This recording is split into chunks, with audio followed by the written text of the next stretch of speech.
د واده په شپه باید څنګه د مېرمنې سره سکس وشي او ولې مېرمن په عذاب نشي؟ سلام ګران لیدونکو، هیله ده چې روغ جوړ او د صحت جامې مو په تن وي.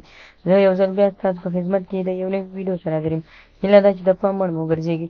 تر هر څه دمخه باید یادونه کوم، که زموږ چینل مو نه وي سبسکرایب کړی نو زموږ چینل سبسکرایب کړئ او په خوا کې ورسره د ګونګړي نښان ووهئ. مننه. د واده په شپه څنګه سکس وکړو؟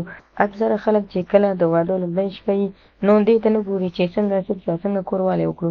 د مېرمنې سره د حیض یا د هغه پرده چې د مېرمنې په شرمګاه کې وي څنګه خلاصه کړو، خو په خپل سر یې خلاصوي. یعنې مطلب دا چې دوی کې خپله اور لګېدلی وي او هېڅ صبر ترېنه نه کېږي او خپل خواهشات پوره کوي.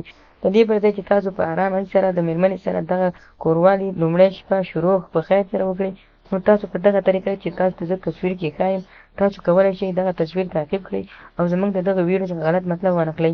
ځکه په دغه طریقه تاسو که چېرته د مېرمنې شرمګاه په زوره نشئ خلاصولی، نو په دې طریقه یې په ډېرې اسانۍ سره خلاصولی شئ. تاسو په مېرمن دغه شانتې پښې ور اوچتې کړئ او تر هغو پورې تاسو په پښې پرې اوچتې ونیسئ تر څو ستاسو ذکر نه وي داخل شوی.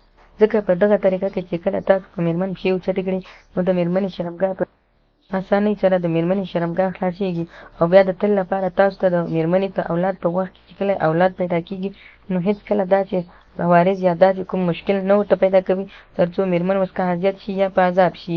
نو تاسو کولی شئ چې دغه کوم تصویر ما تاسو ته وښودلو د مېرمنې سره په لومړۍ شپه دغه راز یا په دغه طریقه باندې سکس وکړئ تر څو مېرمنې ته کوم ضرر ونه رسېږي او د ټول عمر لپاره تاسو هم ترېنه محفوظ اوسېږئ د دغه مشکلاتو څخه، تر څو ډاکټر ته ترېنه هره ورځ په عذاب نه شي او د جېب نه مو خلاص نه کړي او هم تاسو مېرمن هم ترېنه محفوظه شي. نو هیله کوم ملګرو زموږ د ویډیو څخه غلط مطلب وانخلئ، زموږ ویډیو لایک کړئ، شیر کړئ او زموږ چینل هم درسره سبسکرایب کړئ. مننه.